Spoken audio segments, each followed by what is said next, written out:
Is it possible that a massive bull market, a rip your face off rally, a blow off top is about to start in the stock market? Well, that's what it looks like the data is pointing to. So I'm going to show you the data that I'm looking at, and obviously you can make up your own mind. First, I'd like to take a trip back in time to around May of this year, 2025. Pointing you to this chart at the end here is retail buying in the stock market. This is the number of consecutive weeks that retail individuals, small investors, dumb money, were just plowing into stocks, which means that during the entire bear market and recovery, it was small investors, retail individuals who were buying like crazy. Obviously, you can see that since then, retail individuals have done very well. But the crazy part about this is it wasn't just that retail investors were buying, it's who was selling. Kobisi Letter pointed out that according to Bank of America, during that time, hedge funds had sold a record $1.5 billion, and institutional clients had dumped approximately $2.7 billion, which was the second largest amount in history, which means this entire dump happened as institutional investors were selling and retail investors were buying it all up as fast as they could. Now, you might think, well, now would be a good time for retail investors to cash out then, because it's not that common that small money beats dumb money. And you might be thinking that by now, with the stock market at all-time highs, having a very impressive bull market behind it, that institutional money must be fully allocated at this point. And surprisingly, that's not what the data shows right now. First of all, this is the Goldman Sachs US Equity Sentiment Indicator. And you can see that Goldman Sachs Sentiment Indicator shows some pretty significant negative territory for sentiment on the stock market right now, despite the fact that the market's at all-time highs. This is something that it takes a lot of investors a long time to understand, but markets climb a wall of worry. It's when everybody expects the market to continue to go up, everybody is greedy, everybody is euphoric. That's when you want to be afraid, and that's when you want to start maybe paring down your positions or hedging or putting in some stop losses. But when sentiment is really low, it doesn't really matter that the market's at all-time highs. Markets climb walls of worry. Goldman Sachs pointed out their sentiment indicator is so low because of widespread concern about an equity market bubble, and that none of the 9 positioning measures in this indicator are in stretched territory. Goldman Sachs also pointed out that they continue to highlight that institutional investor positioning remains light. In other words, despite the market being at all-time highs and sitting on the back of a massive bull run, institutional allocation is still light because they're afraid the market's in a bubble. Sentiment is still in the dump. And Chris Sedile, who is the co-CIO of Ambris, or Volatility Fund, confirms this, saying that there are a good chunk of wealth advisor platforms that have de-risked their exposure since April. Remember, April was when the market was dumping, and they have not gotten back to their normal levels of equity exposure, which means in Q4 of this year, a lot of these assets are going to have to start making their way back into equities, buying on any dips, chasing equities higher to make up ground for underperforming the benchmark. This is something that most people don't realize about the vast majority of money management out there. The standard operating procedure is that it's better to be safe than sorry. Instead of going out on a limb and chasing better returns, taking on excess risk that could wind up losing you money, it's better to just fall a little bit behind the curve. At least you're going along with the crowd. That way, when somebody compares you to the benchmark, yeah, you might be underperforming a little bit, but at least you're going down with everybody else and up with everybody else, which means most people are not going to pull their assets from you because if they put them somewhere else, they're going to have similar performance anyway. As a result, you get a lot of money managers who end up just chasing trends, and the market is sitting at all-time highs after a big crash, and they're still not positioned in equities the way they need to be. Now, in another sign that people are not overly invested in the stock market right now is the fact that leverage is actually being taken off the table. If you look at a fund like SOXL, which is a triple leveraged ETF tied to semiconductor stocks, you see that for months now, there have been massive outflows. And that's despite the fact that this fund has been making significant gains that entire time. Weak institutional allocation and traders taking leverage off the table are not usually things you see at market tops.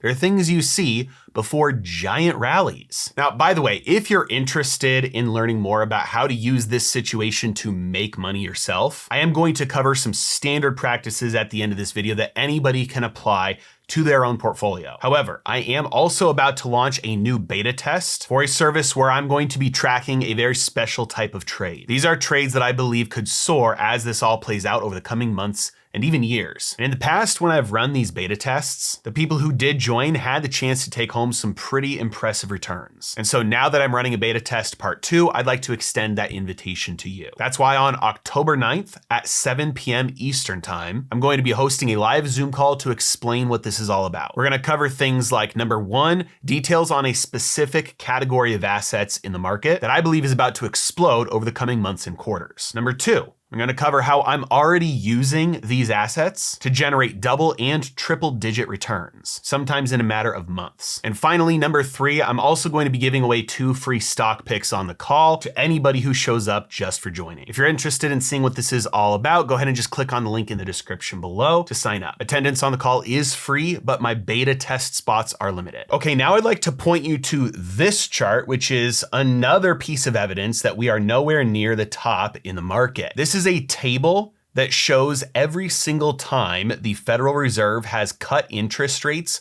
while they've been near all-time highs. And by near, I mean within 2% of an all-time high. You can see they've done this plenty of times all the way since 1980 until now. And if you look at the column all the way on the right, you can see the returns over the following 12 months, 100% positive. So far, there has never been a situation where the Federal Reserve has cut rates near an all-time high and the market has not been higher 1 year later. Now, obviously, if we look at shorter time periods, like 6 months, 3 months, or even 1 month, there are plenty of red numbers on this table. Some standouts are when the market plummeted by 20% in 1990 within 3 months following a rate cut at all-time highs, or in 2019 when the stock market plummeted almost 20% when the Fed cut near all-time highs. And that took place over the next 6 months. But the vast majority of the time, even 3 and 6 months later, the market is higher after a rate cut near all-time highs. And historically, the longest you'd have to wait to have a gain would be 1 year. And obviously, we just had another Fed rate cut with the market at all-time highs. Historically speaking, this would indicate we've got room to the upside. But it's not just institutional positioning. It's not just deleveraging. It's not just Fed rate cuts. We're also seeing some of the most and fastest buybacks for stocks that we've seen ever. So far, stocks have bought back more shares this year than they have for the last 20 years. And by the end of the year, stock buybacks are projected to hit a new full year record. One crazy example of stock buybacks that I've been watching for almost a decade now is Apple. You can see this chart from Creative Planning shows both the number of buybacks that Apple is doing and the number of shares that Apple has left in the market. You can see for over a decade now, Apple has been decreasing the number of shares that are available on the market as they've been ramping up buybacks. The one thing most people get wrong about buybacks is they think that it artificially inflates the stock price. That could not be further from the truth. It is simply a way to return value from profits to shareholders. That can be done through dividends, that can be done through stock buybacks, but it doesn't artificially or manipulate the stock price. Because in order to do a buyback, the company has to purchase those shares. And so the share price goes up, all else being equal, for the exact same amount that their cash goes down. It's the same thing like when you get paid a dividend from a stock. If you go watch the stock market on that date, the stock will actually drop by the exact amount of the dividend that they paid. If a company does not produce profits or revenues sufficient to buy back shares, it cannot have anything to return to shareholders through buybacks. And in the case of Apple, it will be very interesting to watch how this plays out because at this pace of buybacks, they could actually take themselves private. They're on track to do so by about 2035. So companies overwhelmingly deciding to return their value to their shareholders by purchasing their own shares instead of paying it out in dividends, that value stays in the market. That drives share prices higher. Again, all else being equal, is another indication of a lot more buying to come. Now, if you're sitting there thinking, man, I hate this. I want the stock market to crash. It shouldn't be this high. It's so expensive. Valuations are crazy. I want you to recognize that emotion in yourself because it's probably a similar emotion that many people have right now, which is a good indication that we're not at a top. Usually at tops, everybody is euphoric. Everybody is greedy. Everybody is trying to pile in as fast as they can because they think it's easy money and they're getting rich. And if that's not the feeling you're having right now, there's a good chance most other people are not as well, which is a good indication we're not at a top. Markets climb walls of worry. But the other thing is you always have to ask, whenever somebody says it's expensive, you have to ask compared to what? This is a chart of the S&P 500 going back many, many decades. Obviously it's at an all-time high, but you can't just use that to say it's expensive. Yes, it takes more dollars to buy those stocks than it ever has before, but what if the dollars themselves are losing value?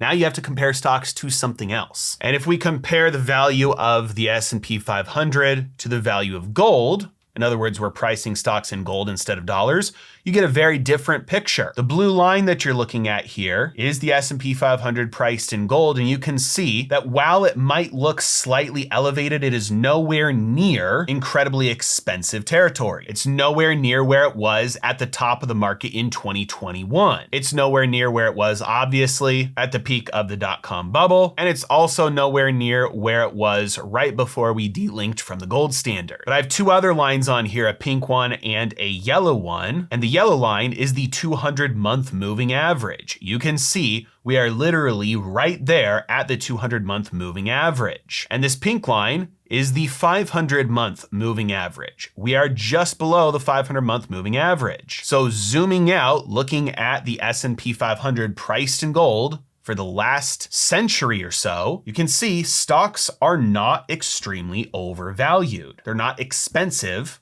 in gold terms. Now, if you're still sitting there thinking, I just don't like to invest at all-time highs, I've been sitting in cash for 6 months, I've been sitting in cash for a year, waiting for a crash, I would like to ask you a couple of things. What kind of a crash are you waiting for? What price are you looking for? Were you sitting in cash through the April crash and you let it come and go? If so, how do you know you'll take advantage of the next crash? How will you know when it has fallen far enough for you to view it as stocks being on sale? Most of the time, people are very bad at this, which is why the data shows stats like this. You see 4 names here. I'm going to explain what each one of these people did. These are hypothetical imaginary people in a study from Charles Schwab. But I want you to notice that the investment performance from Peter, Ashley, Matthew, and Rosie are all pretty similar. Obviously, Rosie did the worst of these 4, but not significantly worse. Larry, on the other hand, did do significantly worse. So what were the choices that these 5 hypothetical investors made? Again, these were made through analyzing market data, looking at historical market performance, and assigning behavior and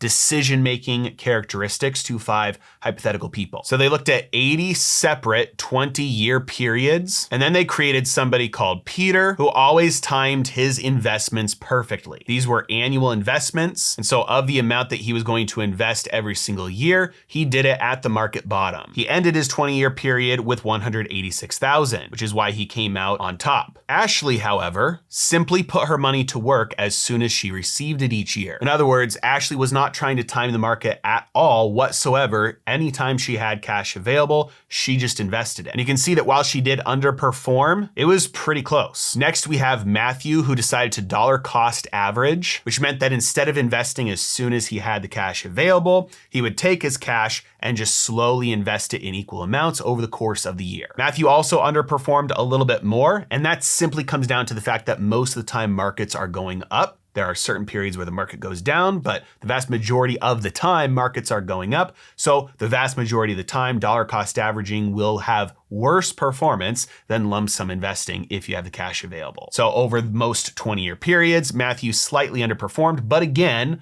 not that bad. Next, we have Rosie, who tried to time the market, but she timed it poorly. In other words, she was trying to mimic Peter, but she wasn't buying the bottoms, she was buying the tops. And that did lead her to underperform, but still really not bad, especially considering the last person, Larry, who kept on waiting for a better opportunity and never bought it all. What is the takeaway from this. Depending on how you measure the stock market, it's not really expensive right now. But even if you measure it in dollars, and even if you're looking at valuations, and even if you're looking at the economy and you're saying, we're at a market top, everything is about to crumble. Statistically, you do better to act like Rosie by being a poor timer of the market than being Larry, who thinks you can time the market and just never actually invests. Obviously, I am not saying that you should just throw your money in blindly to any asset just because in the past it has gone up. I am one of the biggest proponents of active investing. I don't like the advice to just dollar cost average into index funds, bury your head in the sand, and hope everything turns out okay. When markets are up, when markets are frothy, when volatility is low, when hedging is cheap, I think you should hedge. I think you should take profits off the table. I think you should use basic risk management tools, like even trailing stop orders. But most people are not going to do any of that. Most people are either going to be all in the market or they're going to be in cash. And the people who wait to try and time it so that they can get those bottoms rarely ever do. And if you want to be one of those individual investors who just clobbers institutions, this is what it looks like. It means buying when things are down, buying when things are going up, not sitting on the sidelines hoping for a bigger crash next time. And again, if you'd like a special invitation to my beta test so you can see how I'm playing this next leg up in the market, the specific assets that I'm targeting that look like they have the potential to pay big profits for the coming quarters and years, don't forget to sign up for my free Zoom call. It's October 9th, 7 p.m. Eastern time. Link is in the description below. See you there. Thanks so much for watching. Have a great day.